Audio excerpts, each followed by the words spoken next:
Everyone, can you please stand and join me for the Pledge of Allegiance? It's now time to call the December 13th Village Board meeting to order. I pledge allegiance to the flag of the United States of America and to the republic for which it stands, one nation, under God, indivisible, with liberty and justice for all. All right, roll call, please. Okay. This evening we'll be starting with Trustee Snagowski. Here. Stapleton. Here. Kittredge. Here. Maher. Here. Clafferty. Here. Shaughnessy. Here. All right, thank you. I'd like to thank everyone for coming out. I know we have several guests, several awards. Bear with us. This is the last meeting of the year, so the consent agenda has a lot of cleanup items, so bear with us here.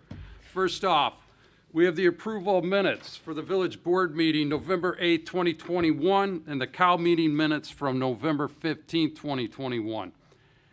With the approval of disbursements, we have an ordinance for the levying and assessment of taxes for the Village of Lamont Cook, Will, and DuPage counties for the current fiscal year commencing on May 1st, 2021, and ending on April 30th, 2022. We have an ordinance abating the tax hereto levied for the year 2021 to pay debt service on $3.4 million of general obligation bonds, Series 2012C, alternate revenue source of the Village of Lamont, Cook, DuPage, and Will counties of Illinois. We have an ordinance abating the tax hereto levied for the year 2021 to pay debt services on $955,000 of general obligation refunding bonds, Series 2014A alternate revenue source, and $960,000 of taxable general obligation refunding bonds, Series 2014B alternate revenue source of the Village of Lamont, Cook, DuPage, and Will counties of Illinois. We have another ordinance abating the tax hereto levied for the year 2021 to pay debt service on $5.58 million of general obligation bonds, Waterworks and Sewerage alternate revenue source, Series 2015A, and $2.69 million of general obligation refunding bonds, alternate revenue source, Series 2015, and $1.18 million of general obligation refunding bonds, alternate revenue source, Series 2015C of the Village of Lamont, Cook, DuPage, and Will counties of Illinois. Continue to bear with me here. We have an ordinance abating the tax hereto levied for the year 2021 to pay debt service on $4.16 million of general obligation refunding bonds, alternate revenue source, Series 2017A, and $1.94 million in general obligation refunding bonds, alternate revenue source, and a Series 2017B of $890,000 of general obligation refunding bonds, alternate revenue source. We have a Series 2017C of the Village of Lamont, Cook, DuPage, and Will counties of Illinois.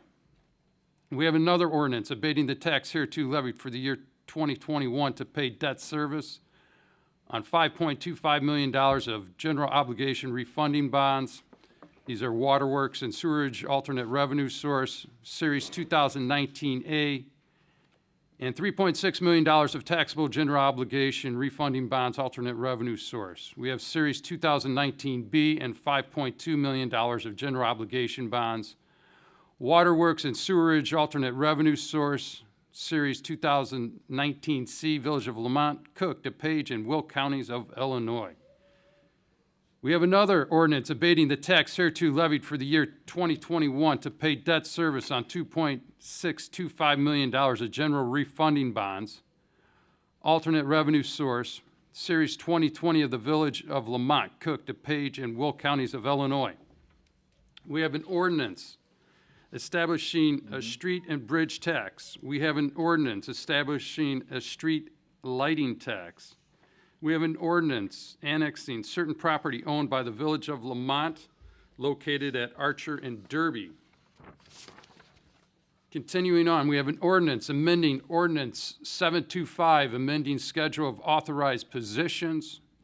We have a resolution approving a second amendment to refuse, recycling, and landscape waste collection and disposal agreement. We have a resolution approving a transfer of property between the Village of Lamont and the Illinois Department of Transportation, a portion of 22-21-306-018. We have another resolution approving a transfer of property between the Village of Lamont and the Illinois Department of Transportation.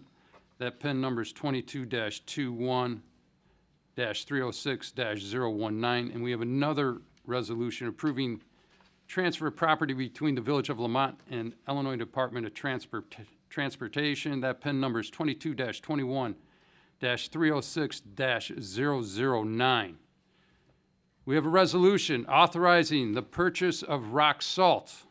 We have a resolution authorizing a reduction of a letter of credit for Covington Knolls, Unit 7, that's Gallagher and Henry. And we have a resolution reducing the letter of credit for Camden Subdivision, known as Morgan Homes. And lastly, we have a resolution reducing a letter of credit for the Rolling Meadows 4. I need a motion, please. So moved. Second. We have a motion by trustee McClafferty, seconded by trustee Snagowski to approve the items on the consent agenda. George, do you have anything to add on each and every one of these items? Yeah, you did very good. Very good. Yeah, thank you, Mr. Mayor. And I'll for a couple of the items I'll mention, typically when we have a consent agenda, there are items that are routine in nature, where we've discussed them over and over again at committee of the whole meetings and other various meetings, and they're generally pretty routine, letter of credit reductions. I don't have to get a lot of that, but simple procurement where we've already been authorized to purchase via the budget.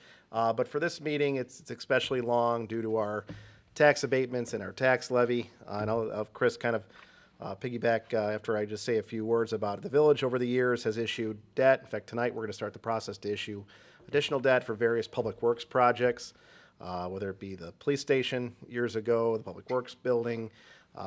Usually, though, they're for water and sewer improvements, water main improvements, storage, wells. So the village has various debt issuances out there on the books. The village, a little bit unique compared to other taxing districts and even villages. We do not levy for the revenue to pay those bonds back. What that means is we have designated as part of the process when we issue the bond, similar to what we're going to do tonight, that we have a dedicated revenue source, whether it be from our water and sewer utility or sales tax or other revenues, to pay the debt service long-term on that bond without having to levy. So the majority of the items the mayor went through are abatements of those taxes. If we weren't to exercise that vote here tonight, then your tax bills, property tax bills would go very high. We should figure out how high they would go one day, Chris. It might be interesting, I was thinking. But they would be significantly higher than what they are now, so we're just using existing revenues. The other component, and I'll have Chris, is the tax levy. You want to go through and talk about the steps that we've moved forward with our tax levy for this year, Chris. Thank you. Yes, and on the tax levy, that's the first ordinance that we're levying. And we started this process back in October with a committee of the whole. We had a public hearing in November. We actually, we did not require to have a public hearing. However, for transparency purposes, the village has historically always had a public hearing. The notices were in 2 newspapers to gain some interest in the public hearing. So anyway, so that was for our tax levy. I do want to point out, we do have 2 ordinances here on the agenda. The ordinance is establishing a street and bridge tax, and an ordinance establishing a street and lighting tax. This is not a new tax. We are required, we've had this tax for over 20 years. We are required every single year to put another ordinance on the agenda. These 2 items are a part of the corporate levy that is in the original ordinance that we are levying the taxes for $3.9 million.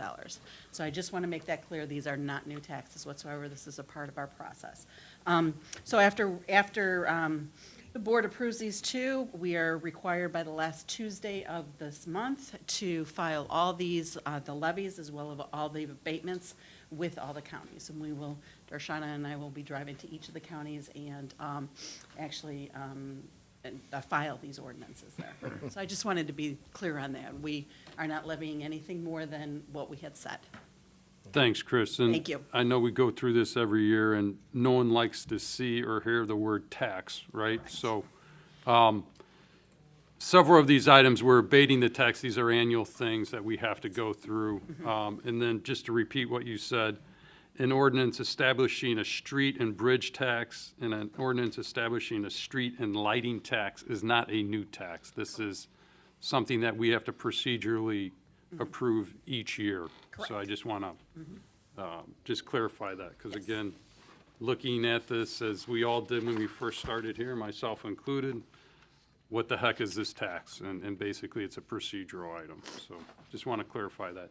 Any other questions or comments regarding the consent agenda by the trustees?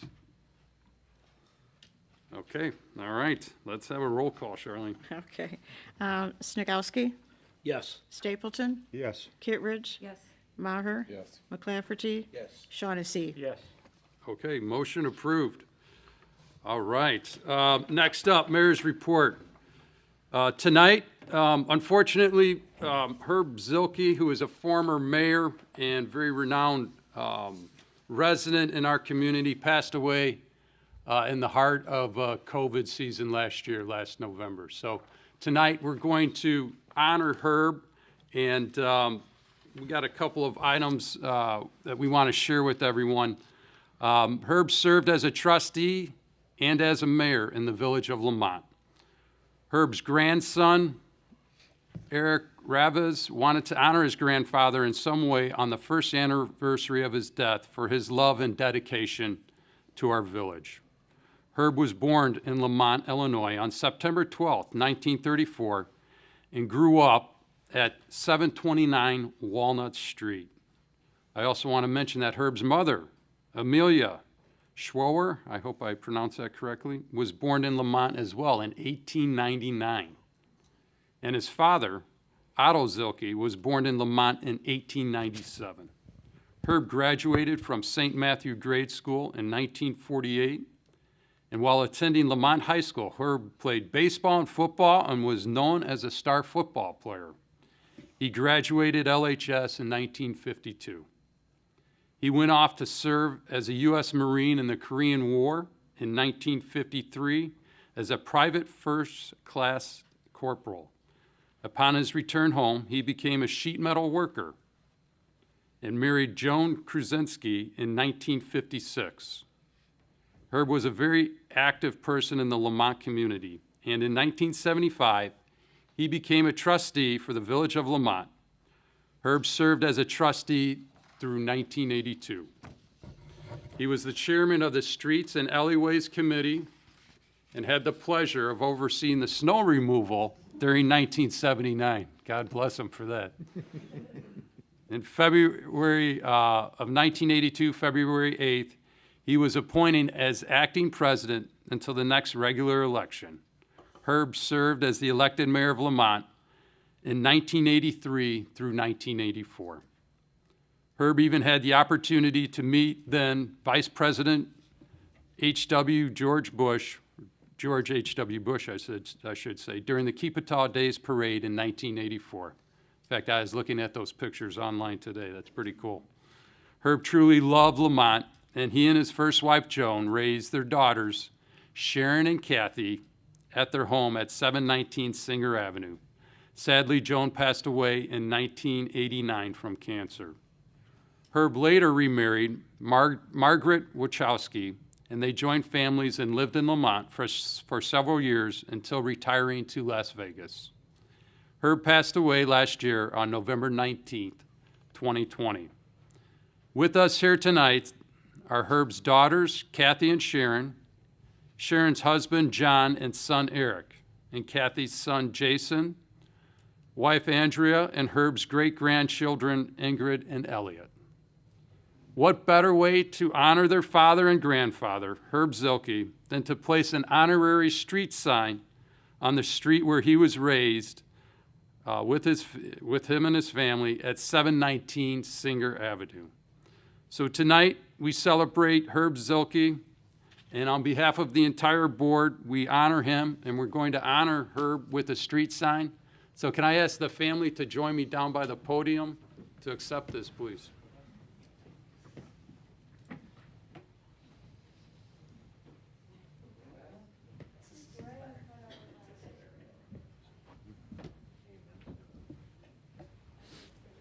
Hi, how are you? Hey. You know, I should probably put my mask on.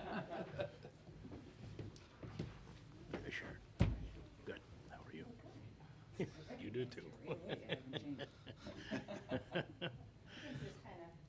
Hi, how are you? Thanks for coming. Sorry for. Hey, how you doing? Eric, nice to meet you. John. Nice to meet you. Jason. Nice to meet you. Hi, how are you? All right, here we go. And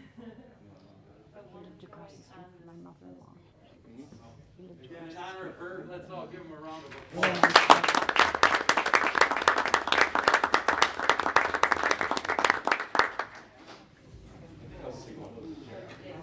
All right, we'll get a couple of photos. Ready? Oh my God. Hey, she's so happy. All right.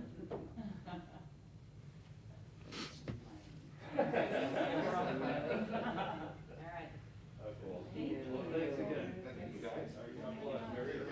Merry Christmas, Happy New Year. Absolutely, absolutely. Take care. Absolutely. That's right.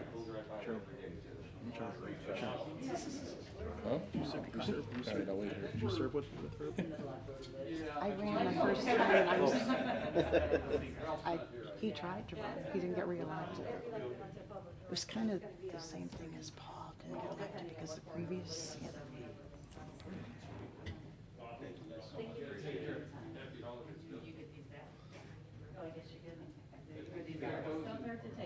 He was the first person to ran. He was the first person to run, right? I was the only one on the ticket of five, on the group of 5 that won. They all left. They didn't mention it. He's a good bowler. So, yeah, it's kind of.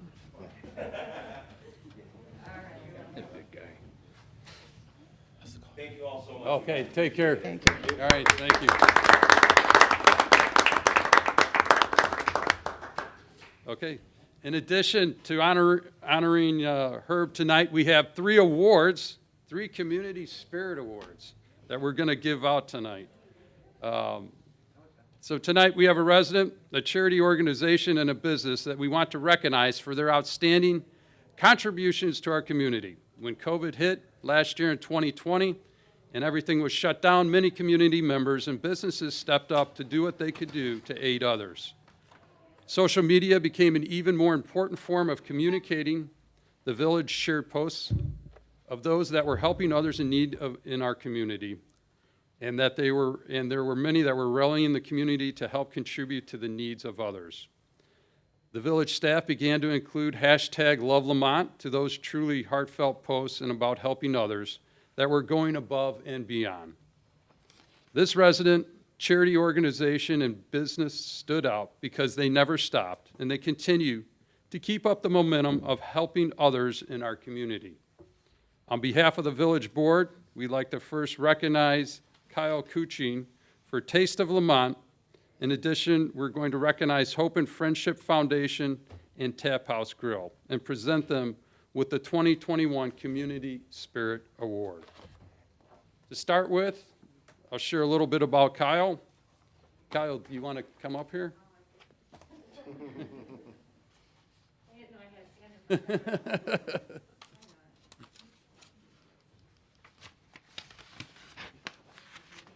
We got to brag about you. So Kyle created the Taste of Lamont on Wheels Facebook page on March 19, 2020 to help local restaurants through COVID because they had been there for her through her own difficult times.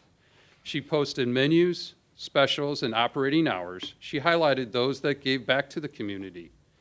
She even created her own giveaways for people to patronize venues. In addition, she rallied the community with a goal to have more members than the COVID cases in Illinois. Kyle started posting photos of her meals from restaurants, which ignited our residents to do the same. People were posting their meals and providing reviews. Others commented about never having tried some of these restaurants and that they would be sure to do so. Restaurants began posting their specials and information on Taste of Lamont. Many commented that the Taste of Lamont Facebook page has brought tons of business to their venues and certainly helped them through this most difficult time. Taste of Lamont now has 4,700 members and continues to grow. We know that keeping up with this Facebook page was no easy task, compiling the ever-changing information and hours of each establishment, and answering questions is a very time-consuming process, as you well know. So for helping our business community through COVID and beyond, tonight we award the 2021 Community Spirit Award to Kyle Cucci.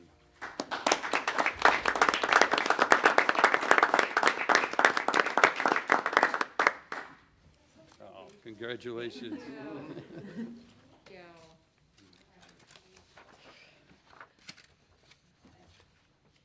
Congrats again. Thank you so much, Kyle.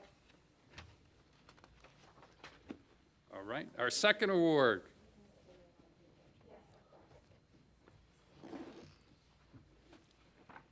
Is Hope and Friendship. Come on up. How you doing, Terry? Hope and Friendship Foundation has been supporting our community for years in various ways, from care boxes, holiday meals, used bike drive, giving back to Lamont, fundraisers for those battling cancer, clothing drives, mission stay Saturdays, and so much more. When COVID came and everything shut down, you immediately stepped up and identified the additional needs of the families in our community. Those that never before needed a helping hand suddenly were faced with having to figure out how to provide basic household needs for their family. You worked with many of our businesses and rallied the community to fulfill the needs of those that were struck by this pandemic. Hope and Friendship became a conduit to continue to provide lunches for school kids. Diggs on Canal offered their restaurant space and refrigerators for donation drop-offs and pickups.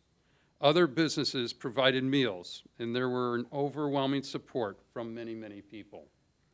You worked with the food pantries and identified quote-unquote gold items that were needed. Then you rallied the community to donate these items that we took for granted, such as toilet paper. Who can forget that? But it seems like a long time ago we were all fighting for that, but disinfectant wipes and even soap. Your relief delivery outreach began, and when a need had been communicated, a means to meet the need had been rallied. Red flag families were identified and cared for, and notes to homebound seniors were dropped off at their homes, offering any help that Hope and Friendship could offer, including shopping and running errands. Gift of a meal was created for people to purchase a meal, and a gift another to a family in need. This not only helped the families, but benefited the businesses. And that was just in the first 3 months of COVID. We are forever grateful to the Hope and Friendship Foundation for continually helping those in need in our community in so many ways. You are the conduit for our community and our businesses. And we present you the 2021 Community Spirit Award. Thank you.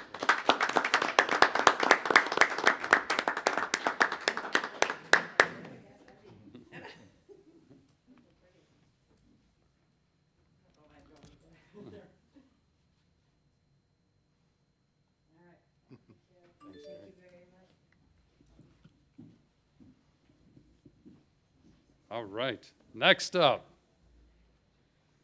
Jeff, why don't you come on up here, please?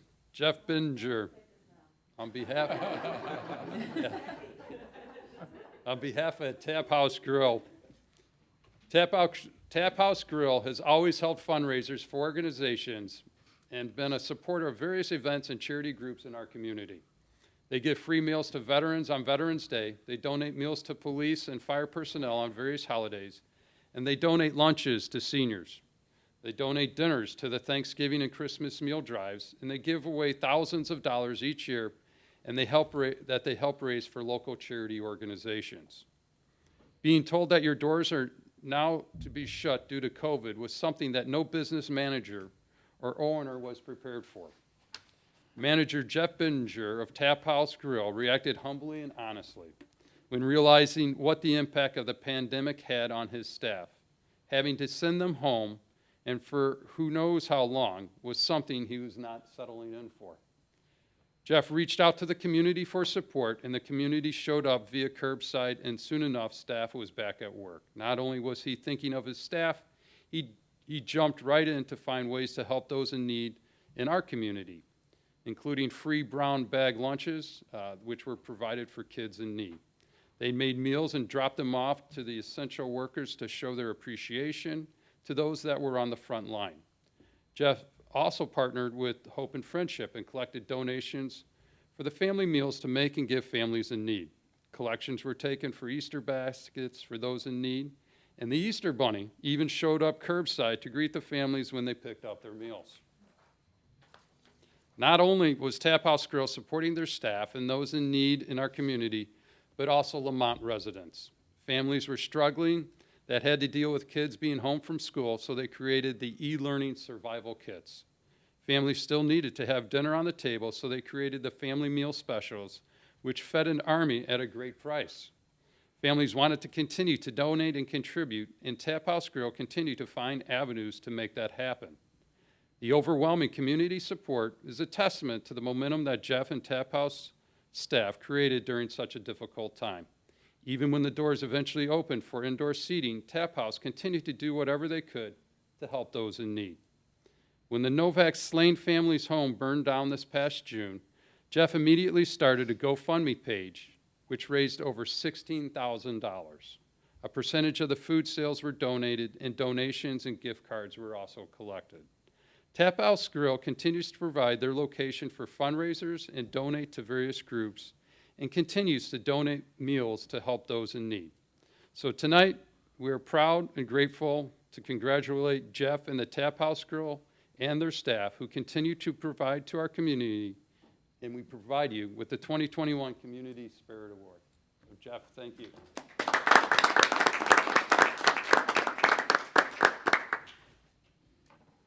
Right. Good job. Thank you. All right. You want a revised picture with the mayor? Yes, I do.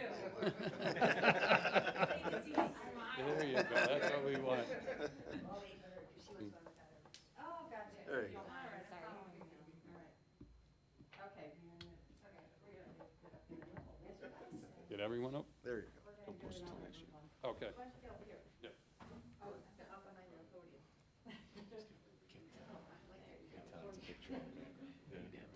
Logo of Lamont, where they can take their picture. The logo at the seal somewhere. Pictures for Back here to the crest. Yeah, yeah.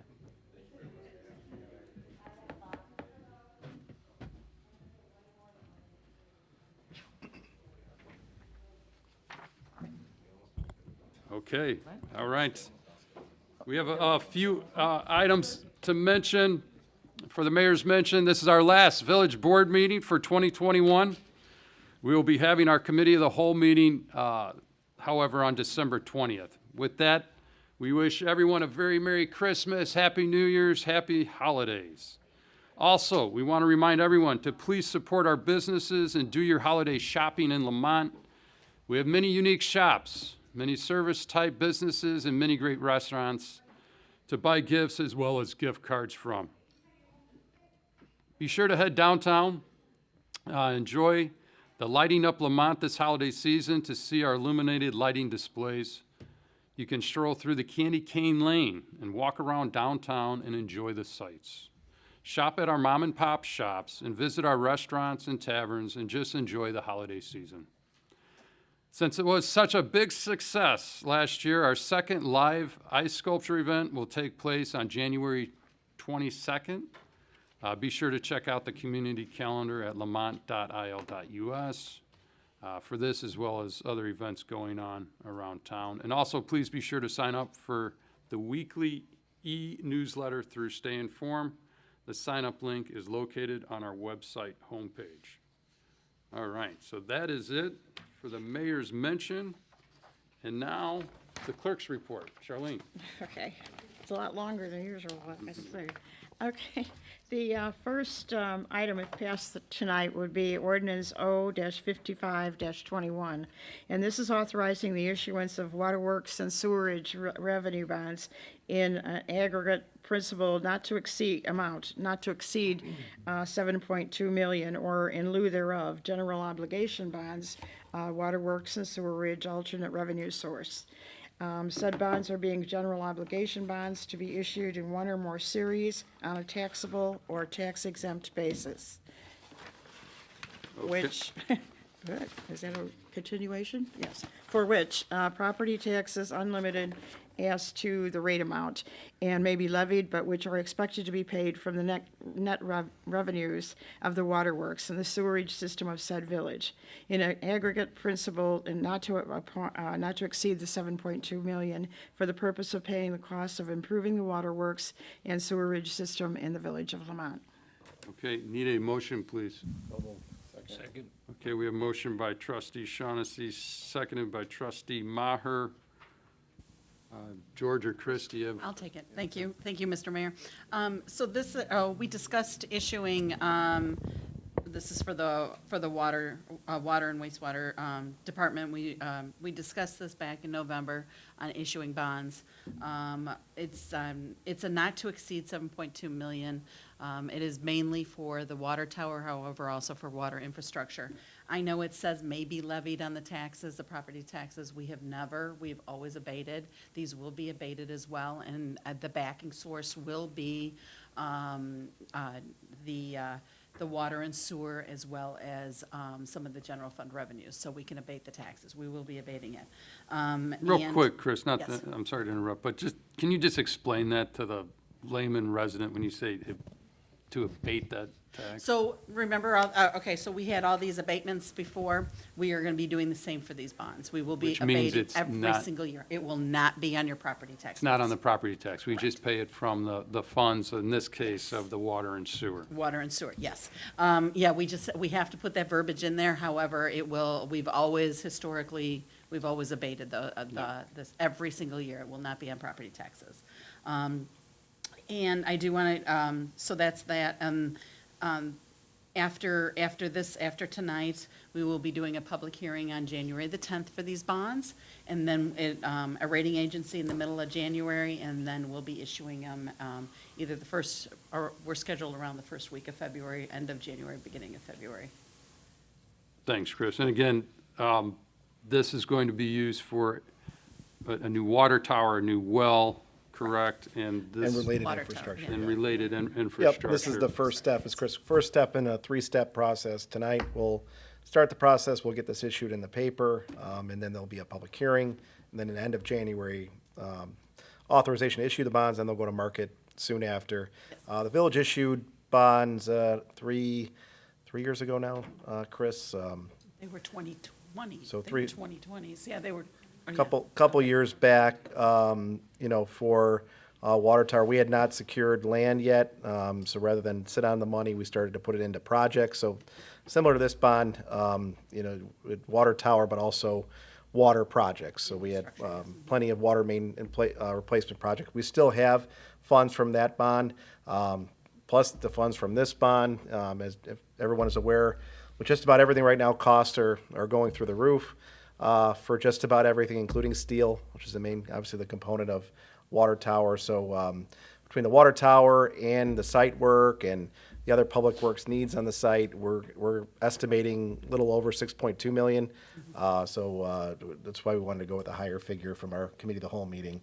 And if the bids come in great, or if the market settles down, we have plenty of water main projects that we could fund with the remaining proceeds. So. And we're never short of additional extension of water or sewage, so. And obviously, we have aging infrastructure. The well went out this past summer, so it's better to be more proactive than reactive. So that's really what, this takes a good step towards that. So any other questions or comments by the trustees on this? Okay. We need a motion, or no, I'm sorry, roll call, please. Snagowski, Yes. Stapleton, Yes. Kittredge. Yes. Maher. Yes. McClafferty. Yes. Shaughnessy. Yes. Okay, motion approved. The next item, if passed this evening, would be ordinance O-56-21. This one's a little shorter. Authorizing the acquisition of a real estate for public purpose, and that's at 202 Stevens Street. All right, we need a motion, please. So moved. Second. All right, we have a motion by trustee Kittredge, seconded by trustee Maher. Jason, are you taking this one? Yeah, the property in question is actually on Main Street. Confusingly, it's address 202 Stevens Street by Cook County. But this is one of the two parcels on Main Street between the alley west of Stevens Street and Lamont National Bank that the village has been maintaining. And in this instance, our liens brought the property owner to the village attorney's office. And in lieu of paying those liens, they're deeding over the property to the village. So the village will acquire half of that vacant site. Awesome. And what's the price on it? We only have to pay back taxes, if there are any back taxes, about $30,000. So a fraction of really what it's worth, but it'll give us the ability to take control and do something with that property, either it be something, for a park or something along those lines, correct? Absolutely. Awesome. Okay. Any other questions or comments for Jason? Roll call, please. Snagowski. Yes. Stapleton. Yes. Kittredge. Yes. Maher. Yes. McClafferty. Yes. And Shaughnessy. Yes. Okay, motion approved. The next item would be O-57-21, and this is authorizing the acquisition of real estate for a public purpose, which is at 170 Lamont Street. Okay, need a motion, please. So moved. Second. Okay, we have a motion by trustee Shaughnessy, seconded by trustee Snagowski. Jason, are you taking this as well? Yes, this is the property at the southwest corner of Canal Street and Lamont Street in downtown. There was a building there. The owner, Lotus Design Development, demolished the building, and this summer was approved to put up a parking lot there. So the parking lot has been completed, and they seek to give that property to the village for a cost of construction so that it becomes public parking. Great. So again, they put in the parking lot, they did all the engineering and the work, and we are basically repaying that same exact amount. That's right. Correct. And it's now village land, correct? That is correct. All right. Any other questions for Jason? Roll call, please. Snagowski. Yes. Stapleton. Yes. Kittredge. Yes. Maher. Yes. McClafferty. Yep. Shaughnessy. Okay, motion approved. The next item, if passed this evening, would be O-58-21, and this is granting a final planned unit development approval for a 32-unit duplex subdivision on 8.3 acres located at 12801-12895 McCarthy Road in Lamont, Illinois, and these would be the Villas of Equestrian Meadows. Okay, need a motion, please. So moved. We have a motion by trustee McClafferty, seconded by trustee Stapleton. Jason, you're a busy man tonight. Yeah, I'm happy. Good to be busy, right? So this is the final PUD. This is the first of two ordinances. Well, first ordinance will be a resolution later for the team development. This is at the corner of McCarthy and Bell, the northwest corner. The final PUD went to the Planning and Zoning Commission in November as an action item. It was found to be in conformance with the preliminary approved PUD, and we're recommending approval. Great, thanks, Jason. I know we've talked quite a bit about this. Any other questions or comments for Jason? All right, roll call, please. Snagowski. Yes. Stapleton. Yes. Kittredge. Yes. Maher. Yes. McClafferty. Yes. Shaughnessy. Yes. All right, motion approved. The next item would be O-59-21, and this is granting a special use for a health and sports club in the DD, downtown district, at 203 Stevens Street in Lamont. Need a motion, please. So moved. All right, we have a motion by trustee Snagowski, seconded by trustee Maher. Jason, again. Yeah, this is a special use for gym use. Lamont MMA came to the Planning and Zoning Commission in November, and then to the committee of the whole as well. This is a currently vacant but recently improved property that was purchased by the adjacent business owner. So we're excited to get a new business into a newly revamped property. It was 311 at the Planning and Zoning Commission, but that is a recommendation.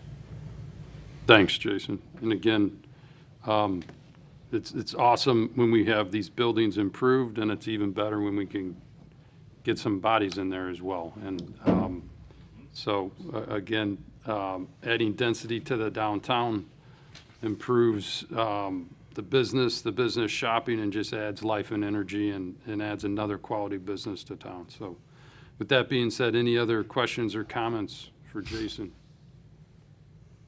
Roll call, please. Snagowski, Yes. Stapleton, Yes. Kittredge. Yes. Maher. McClafferty. Yes. Shaughnessy. All right, motion approved. The next item this evening would be a resolution, R-80-21, and this is approving a final plat for the 32-unit duplex subdivision on 8.3 acres located at 12801-12895 on McCarthy Road in Lamont. Again, that's the Villas of Equestrian Meadows. Okay, need a motion, please. So move. Second. Okay, motion by trustee Stapleton, seconded by trustee Kittredge, I think I heard. Jason, anything to add on this? No, similarly, if this gets passed, we'll get the plat signed and recorded. I did speak to Matt Klein, and he asked me to, should it get passed, to pass along his thanks and appreciation for working with the village board. Thanks, Jason. Any other questions, comments? Roll call, please. Trustee Snagowski, Yes. Stapleton, Yes. Kittredge. Yes. Maher. Yes. McClafferty. Yes. Shaughnessy. Yes. Okay, motion approved. Okay, the next item would be another resolution, R-81-21, and this is approving a collective bargaining agreement, Metropolitan Alliance of Police, Lamont Police Chapter Number 33, on May 1st, 2021 to April 30th, Okay. 24. 2024, yep, 3 years, okay. Need a motion, please. So moved. Second. We have a motion by trustee Shaughnessy, seconded by trustee Maher. George, are you taking this one? Yeah, thank you, Mr. Mayor. The previous collective bargaining agreement with the Metropolitan Alliance of Police Chapter 33, which is our sergeants union, expired on April 30th of this year. The contract covers 4 employees. They're our police sergeants union, and we've been working very hard here at the 11th hour to ensure that we get it done before the end of the year. I want to thank the sergeants union, Mike. Couple quick notes. As is in the past, we have 2 separate unions. Our patrol sergeant, patrol typically negotiates with the village first. So many of the terms that we approved, I think back in October, for our patrol contract, very similar terms. There's always a couple minor additional items based on reflecting the increased responsibilities that the sergeants have. And again, just 4 sergeants currently. We have one of them here, Sergeant Conrad as well. So just want to thank the sergeant union, the bargaining team, Mike, Chief. It's a fair contract that gets us to 3 years. So it gets us to April 30th of 2024 with all terms retroactive to May 1st. So, Mike, I don't know if you had any other items other than I did send this out to the board this afternoon. We had a draft that we're working on, and as always, the attorneys very end trade comments, and nothing material changed. Got it done at the end, and it was unanimous on the sergeant's end. Cool. Thank you. So, Chief Mayton, I don't know if you had any other comments. Thanks, Chief. No, I didn't. I think it's a fair contract. Awesome. Well, want to reach out and first and foremost, our sergeants want to thank you. Hope you guys are satisfied as well as all of our patrol officers. We signed that contract as well. So, again, we're here. We support our police. great to get these behind us. With that being said, Sergeant Conrad, I wasn't trying to cut you off earlier today. Was that you driving down?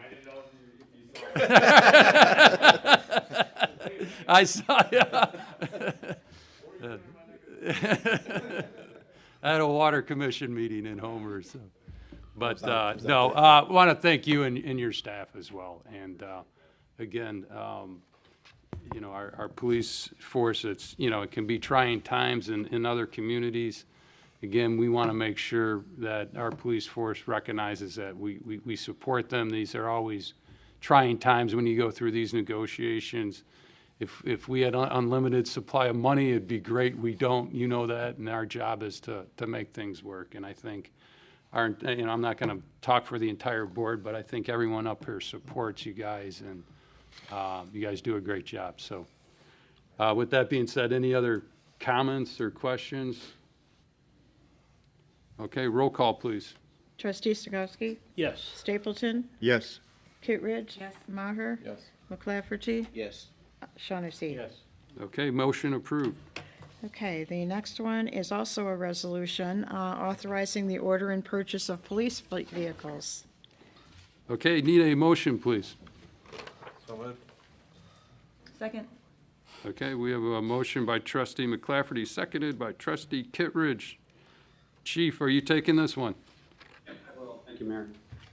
This is a resolution for a request to place the order for our 2022 budget year police vehicles as part of the multi-year capital plan and our rotation plan. We're going to be requesting the expenditure of $145,000 minus the trade-in costs for 4 new Ford SUV Interceptors that will replace vehicles that are high mileage and are ending their useful life. Ford closes their procurement ordering cycle pretty early in January. So these will be have the orders placed, and we expect sometime in 2022 or early 2023 to have those vehicles as part of the 2022 budget. Thanks, Chief. Any other questions or comments on this? Roll call, please. Trustee Stokowski? Yes. Stapleton? Yes. Kittredge? Yes. Maher? Yes. McClafferty? Yes. Shaughnessy? Yes. All right, motion approved. That's all I have to see. Oh, no, it isn't. Oh, no. Oh, darn it. Ralph wants his Nobody trucks fell for too, that you one, know. huh? Okay. I got I, J, and K left on I mine. know, I know. Would you say, Okay. Ralph, Like Santa Claus time right now. Ralph, would you say Ralph wants his trucks in 2025 as well? whatever they Okay. Resolution R-83-21, if approved this evening, now that I had to mention it, a software services and professional services agreement with OpenGov Incorporated for its citizen service suite and a transparency platform. Okay, need a motion, please. So moved. Second.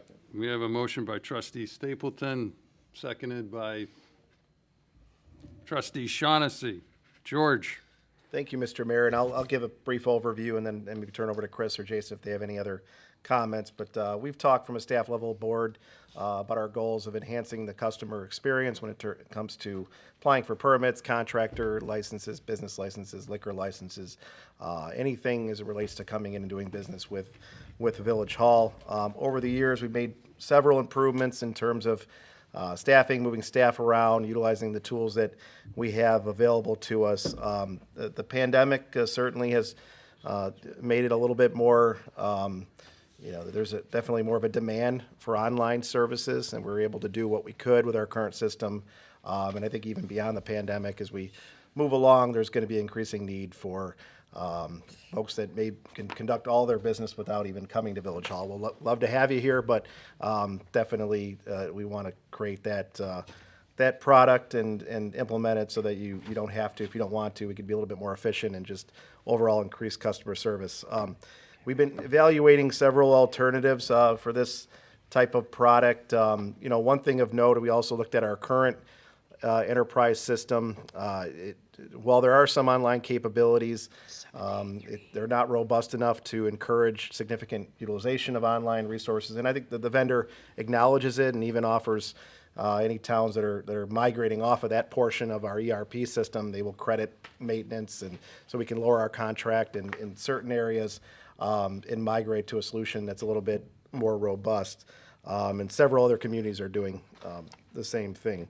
As I mentioned, we reviewed several alternatives. OpenGov, after going through how many demos, Chris, I don't know how we're able to do it, but they're the solution that provided the functionality, ease of use, from a user perspective, also a staff, but if it doesn't, look good, it's not intuitive, people aren't going to use it. And demoing it, talking to our colleagues who have migrated to it, OpenGov's cloud-based system seems to check all the boxes, allows for secure payment, for permits, and just allows for a little bit ease of use from a staff level as well, in terms of requiring or asking contractors to utilize the system to eliminate data entry on our own side. So, as in terms of integration, I mentioned we are not going to be Tyler New World is still a great product for finance, HR, our utility billing system. So this system will integrate, and our existing GIS system as well. It's just the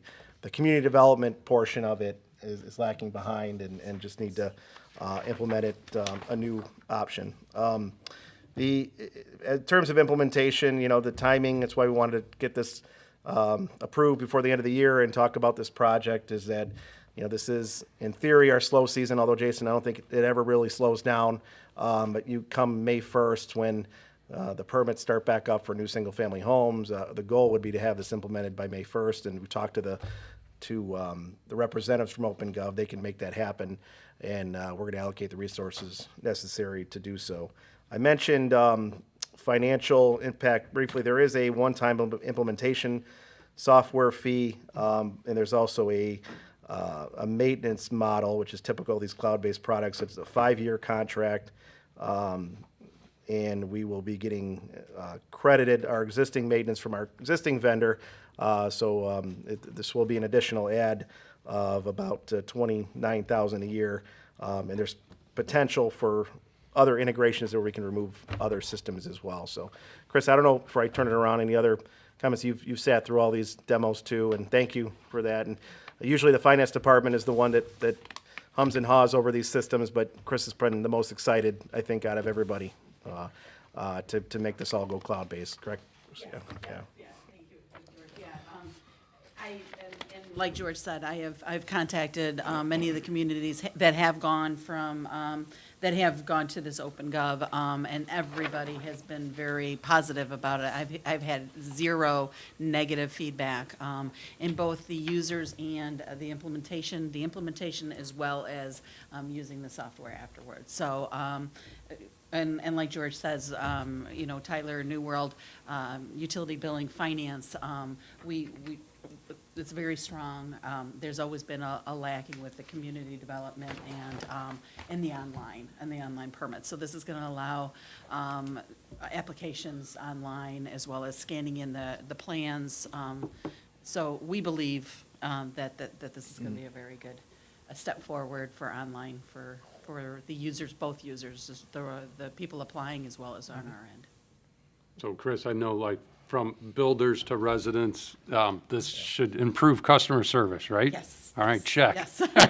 It should shorten, like, the cycle of getting the permit, correct? Well, yeah, because, when people come in and then they have to look at it right away, you can go online, you don't have to come in anymore, you can go online, you can apply. You can check the status of your permit as it goes through the process. Yes. Awesome, so Our inspectors streamline can it. have the system in the field, and we do a little bit of that now, but Yes. so they can make inspections in the field. And a lot of emails, like a lot of workflow, where everybody's notified. So it's not like, well, we have to, the permit techs, they're notified, so they don't have to always go in and see, okay, what's going on, or type everything in. They're gonna be notified via, it's a workflow. It's a fantastic workflow. Awesome, and it's online, so we're kind of limiting the paper shuffle. Correct.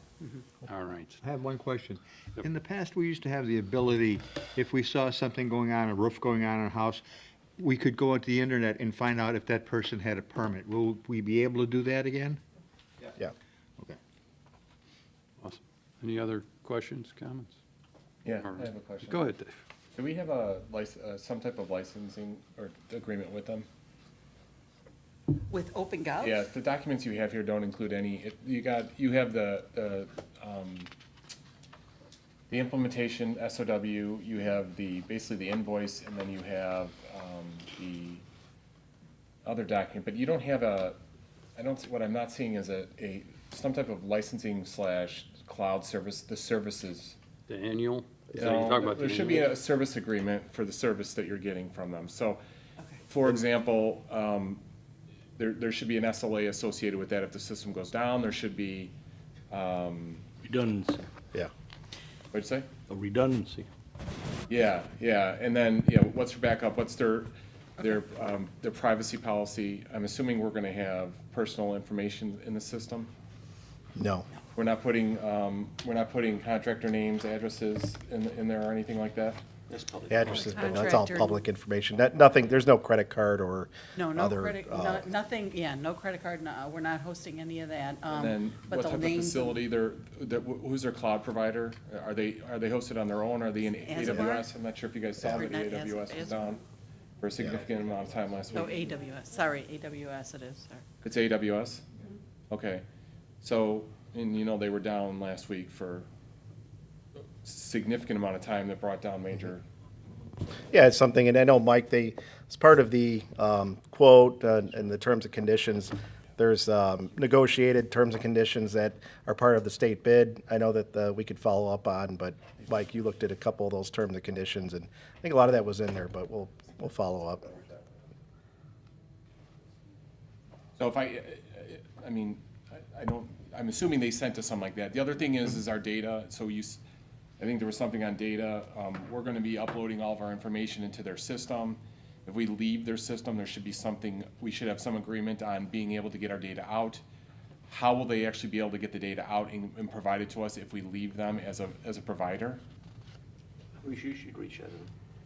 Yeah, Dave, you should. Yeah, seriously, you should. we'd love to Yeah. have you on those calls, but no, I think the good thing about the the, account, or no account that I was Yeah. in, so I didn't have time to. I would have.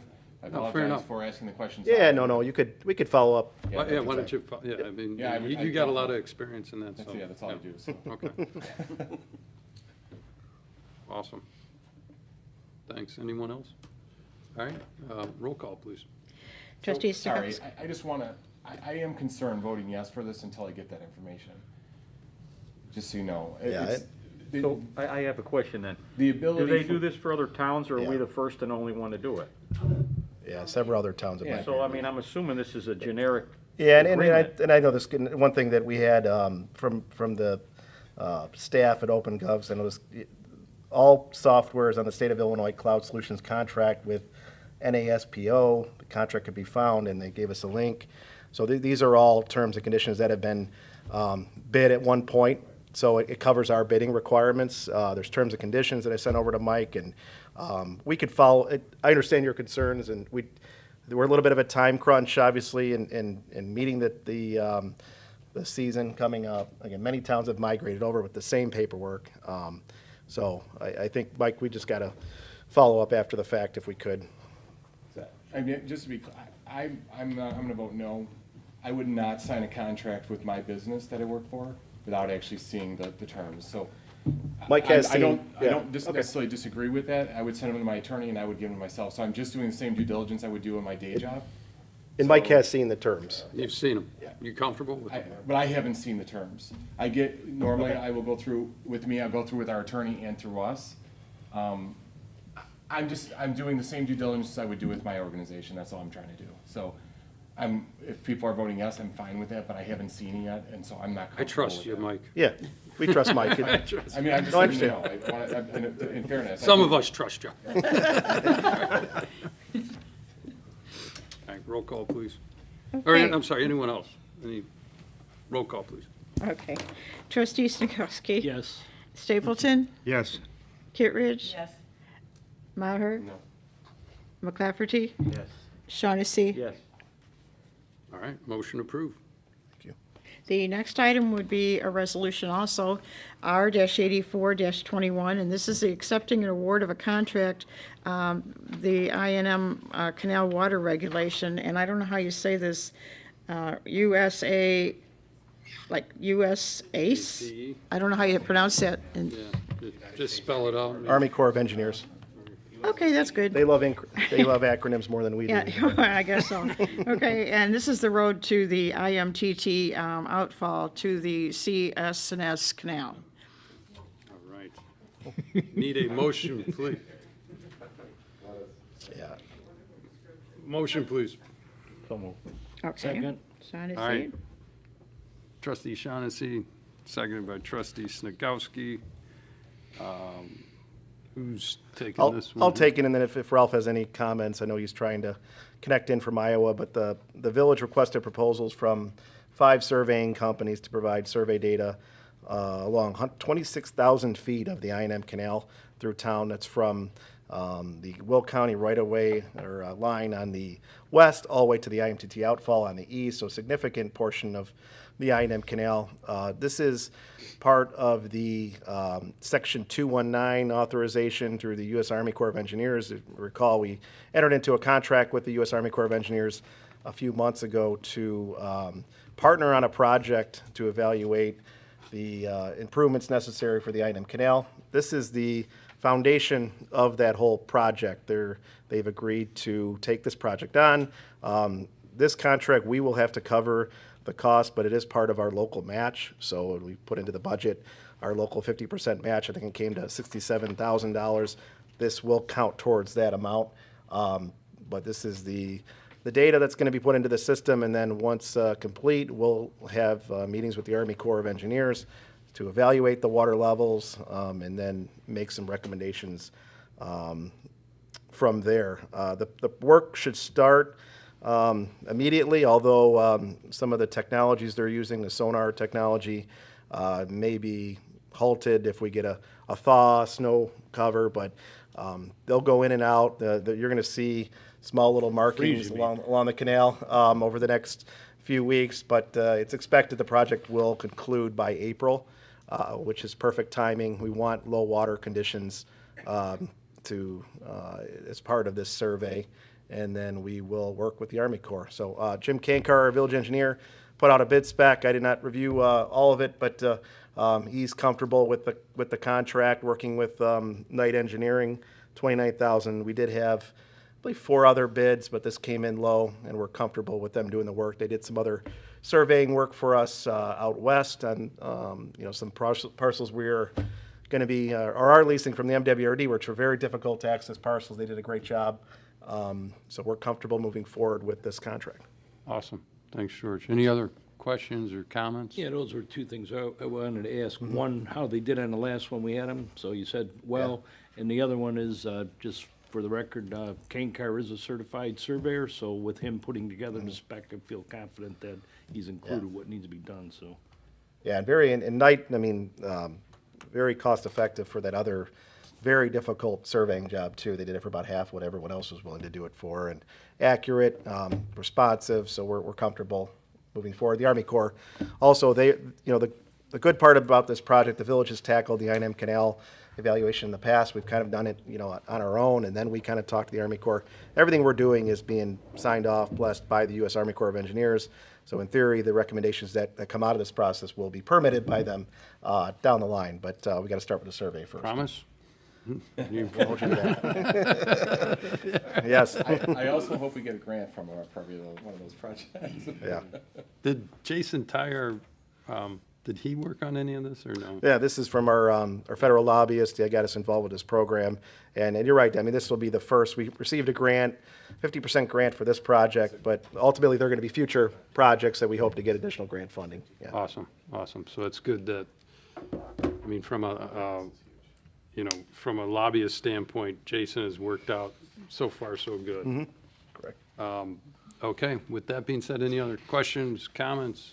Ralph, did he, and I just saw he went on mute. Any comments, Ralph, before?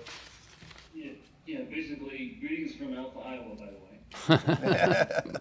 Basically, this is to identify the arteries that enter the canal and the elevations of those arteries and where the water is coming from and where it's going.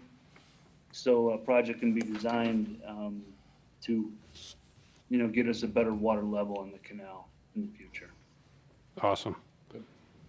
Thanks, Ralph.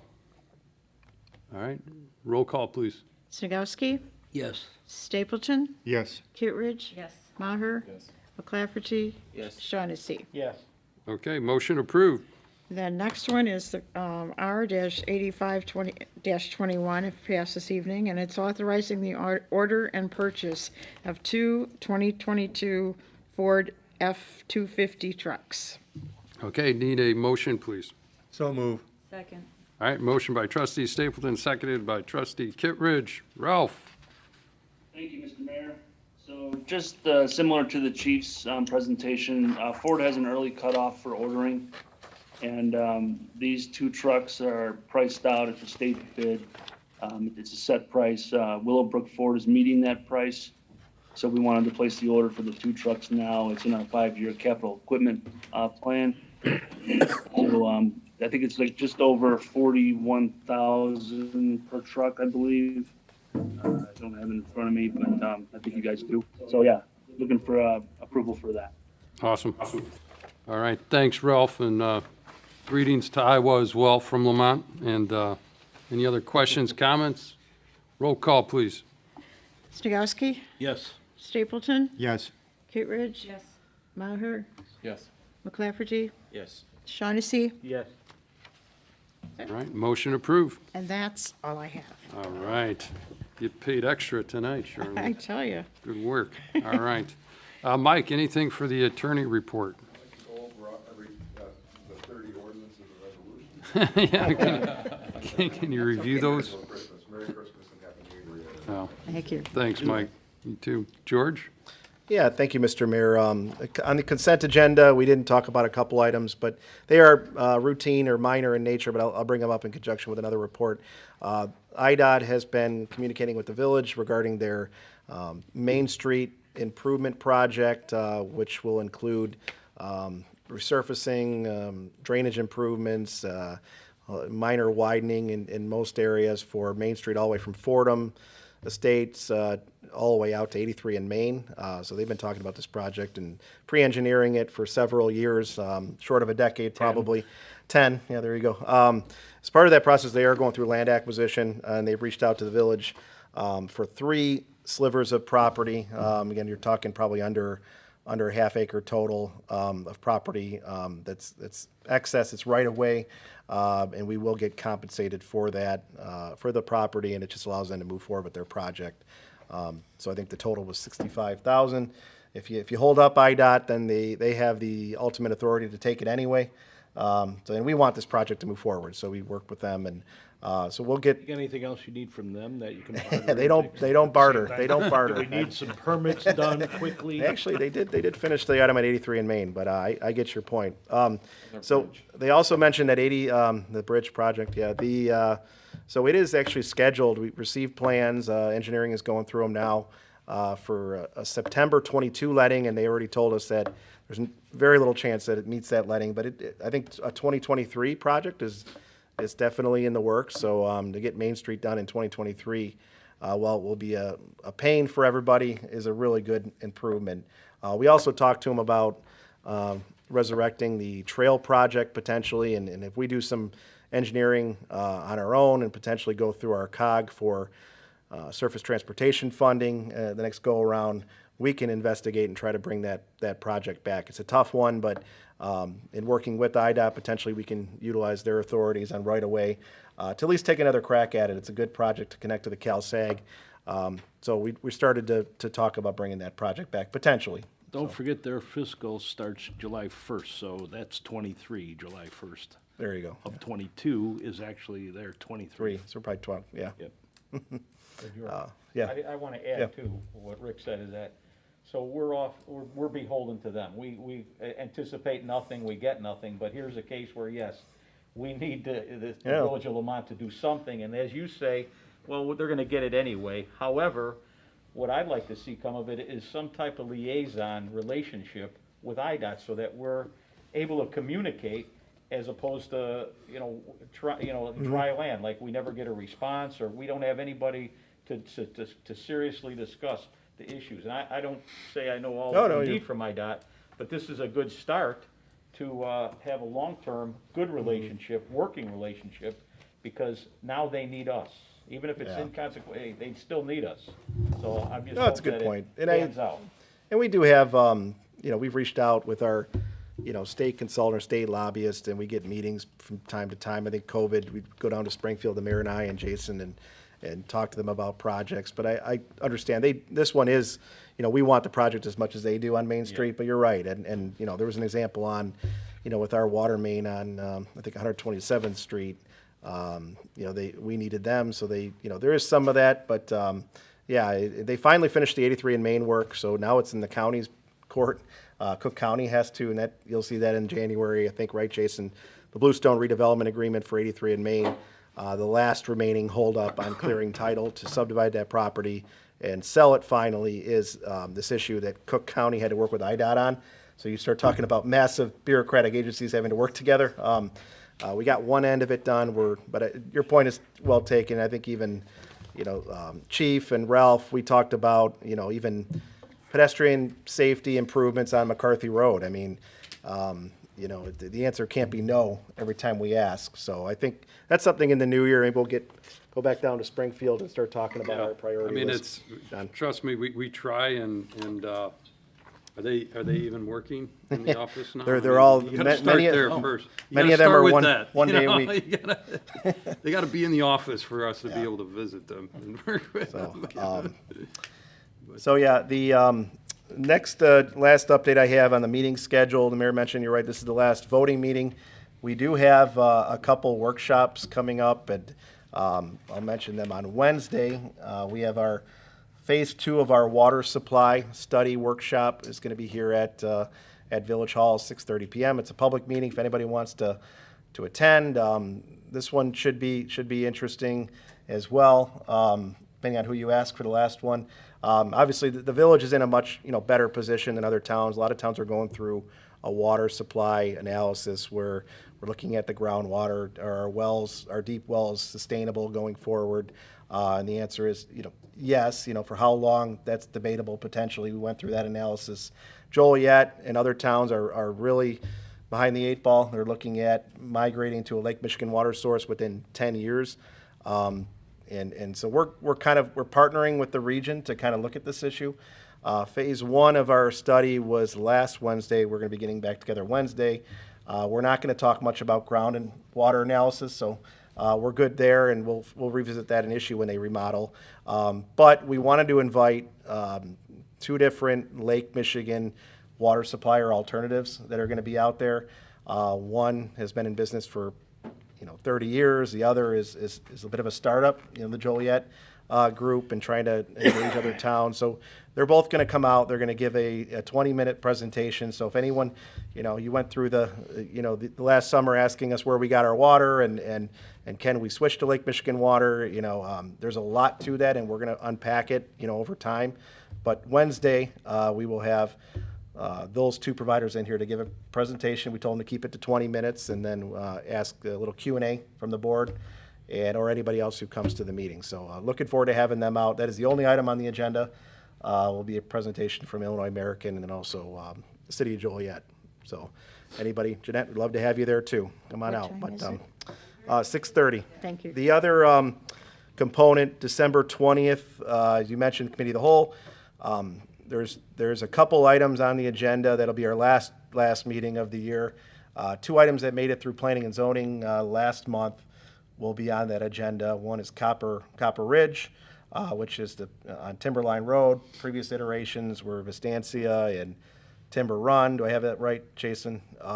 So that made it through Planning and Zoning with a recommendation, and we're going to talk about that on the 20th. Also, there's a garage variation of some sort, so that'll probably be interesting discussion as well. But the other component to that, and we received a grant a year and a half ago for CMAP, our local planning agency, Chicago Metropolitan Area for Planning, to evaluate our road conditions. And they've ran the vehicle up and down the streets, took pictures of every road. They've, and we don't have to get into the nuts and bolts of how much everything costs or what we're going to do with the data, but they do have a time crunch where they have to finish that project by the end of the calendar year. So that will start at 6:30, and that we're going to limit that to half an hour, and then the planning items will start at 7. So just if anybody really wants to know about the conditions of the roads in town, come at 6:30. If you don't care about that and you only care about Copper Ridge or the other item, come at 7. So it'll all be on the agenda, but I just want to make those notes that typically we cancel meetings in December. We've added a bunch. I do appreciate everyone for that, and we'll anything else, let me know. All right, sounds good, George. Okay. Do we have any staff reports?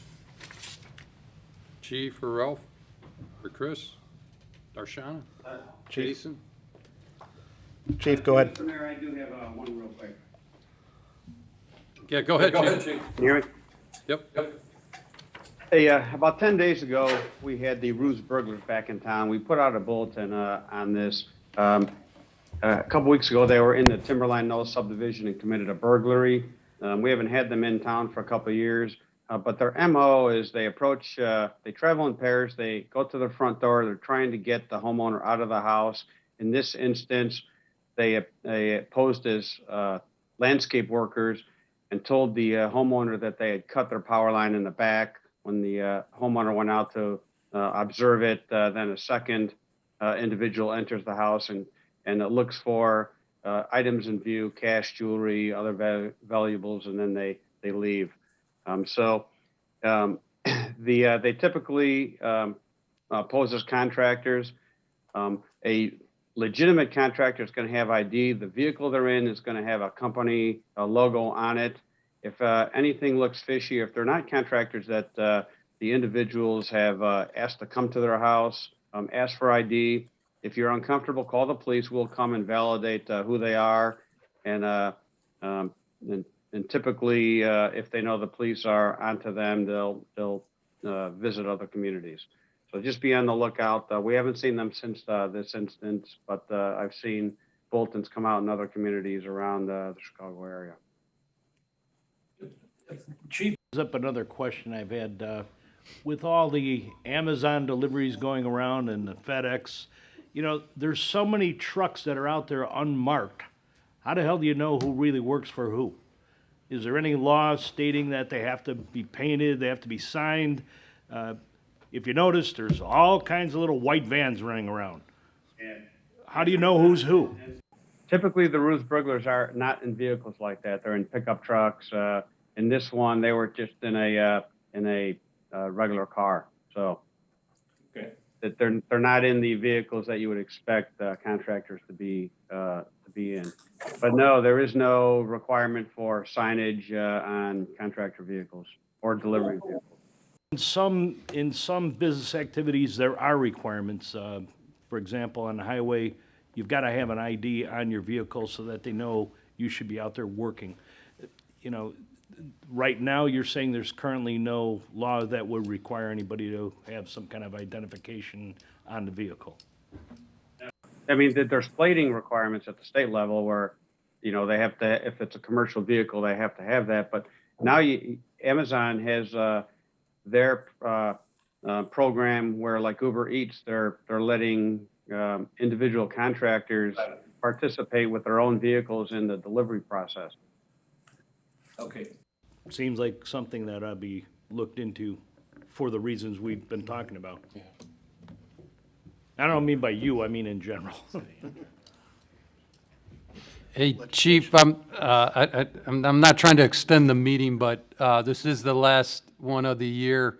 And you and I, we've met with, a couple of HOAs regarding this, but can you just share, kind of what you're up against with these, these car, quote unquote, burglaries, carjackings, what we're up against as far as pursuing them, what we're up against as far as actually getting some sort of, sentence, against them, what are we doing proactive-wise as far as trying to, maybe stop them on the front end? Do you want to just share a little bit of that?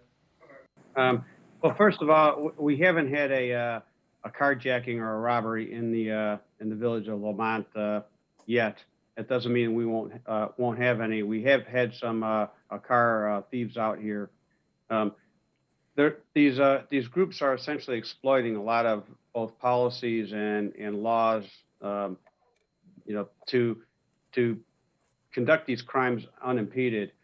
First of all, they come out and they're masked. They're using stolen vehicles, so they're evading our license plate reader systems, so we can't identify them. If we end up identifying them, it's hard to catch them because they won't stop for the police. They know we can't pursue for property crimes, and so they'll run and cause reckless situations as they flee from the police. And then if we catch them with the policies in Cook County, they won't prosecute them. So they know that it's a low risk for them to conduct these crimes. So what our objective is that we're doing a couple things. We're building out our license plate reader system to try to identify them and use it proactively to know when they're in town so that we can, try to stop them. Ultimately, what we need to do is make that on somebody's curtilage on their property, that it's the equivalent of invasion, and that it's crime against person, that may trigger some.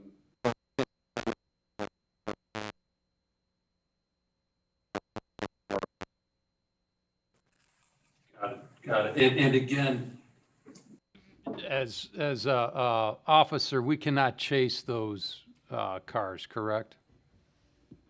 And it's a reasonableness concept that it's not worth having them kill an innocent third party while they're running from the police in order to prevent that property crime.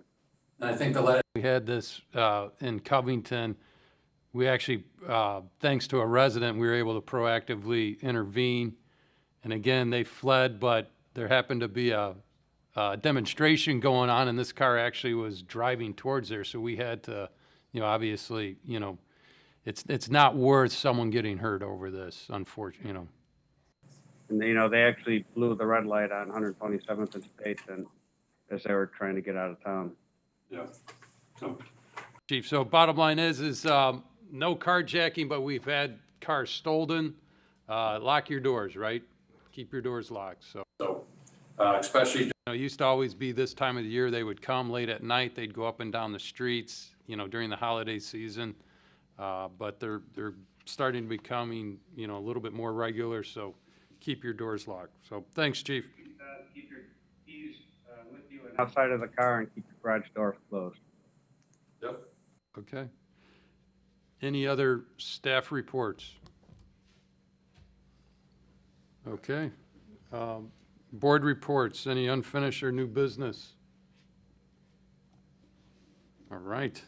George, audience participation, take it away. All right, now is the time of the meeting, and as always, if anyone wants to send a question prior, we'll try to address it, but I did not receive any. But this is the time of the meeting where anyone can speak from the audience. We have, typical 3-minute rules and in effect, but anybody have any comment, Jeanette? I do.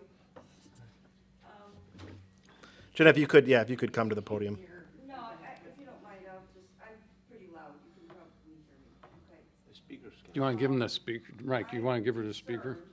That include the plan for the development that's going to have 32 duplexes on it. And it was near and very close to an area where you did annex other homes in that area. The subdivision backs up to at least 3 homes that are directly in back of it that probably have septic tanks. And the area where they're building the duplexes usually only has a very small backyard. Now, I don't know what you're doing with these, but I know that some of them have only a 2-foot backyard. I think you're gonna have to take into consideration where they're going to be going with those backyards because it might interfere with the septic tanks that these people have been living on for years. I noticed in that area, the back of those houses, there's a divot that goes down pretty deep. I think there's probably a difference of about 3 feet in the back of that. And I'm concerned about that and what's gonna happen with it. So I would ask that somebody be very careful and find out what they're doing in their backyards with those duplexes. I've seen the other developments that have been going, are these Beecham and Dell too being handled by them? Somebody else? And I think that they really have to have some kind of an area to give them some room from those folks that are still on septic tanks. There's 3 of them on one side of the street, there's 3 of them on the other side of the street. And it's up to you who went along with the plans, what they're gonna do there. And I don't know, because I haven't seen a final subdivision, but I would ask that you be kind and find out what is gonna interfere, if it's gonna interfere with the septic tanks. And the other thing is, because you force annexed these folks in, I think you should be a little bit more concerned about them. They have also been told that they have to pay taxes to the village on village debt, and I think that. Not true, Well, but, okay. I'm telling you what the state statutes say, okay? Understand, there's a state statute that says that. So the thing is, if that is the case, and they go ahead, then there's going to be even more problems with the people that enforce that. Okay? Thanks, Jeanette. All right. I don't think the people in Springfield ever heard that you don't have taxation without representation, because that's exactly what the state statute does.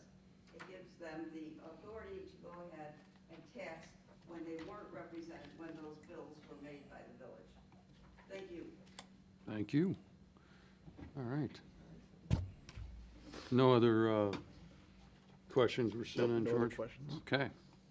All right, so we're going to go into executive session, just because we need to make this one of the longest, or no? We're not, no. Oh, we're not? Okay, well, I have, some got added. I got this much executive session on mine, so thank God. Well, that's because we put it on there just in case George comes up with something. All right. And I will, not to extend the meeting again, but Jeanette being here allowed me to read my email, and people do watch these meetings, because one of our open gov reps was watching and sent me, which I thought we had in the packet, Mike, but I might not have, the terms of service agreement, service level agreement, but I will forward that out to everybody, but good, thought that was in the packet, but, 34 items, right, Chris? It's a record, but no, I'll send it out to everybody, but I'm glad that Jeanette was here, because it allowed me time to read my email and read what Ryan Baxter sent. So thank you, Ryan, if you're still watching. Thank you. All right.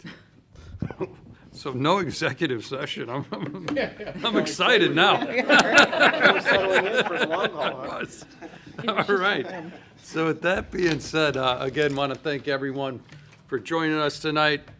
Wish everyone Merry Christmas, Happy New Year, and let's have a Make roll a call motion to adjourn. We got one by Rick, seconded by Ken. Roll call, please. Oh, wait, Rick did it? Okay, Yes. thank you. Okay, I'll just write that. All right. Do I really have to call all their names? All in favor, say aye. 35 times already. Aye. Any opposed, say nay. Good night, Okay, I and didn't think thank you, anybody'd say everyone. nay. Okay.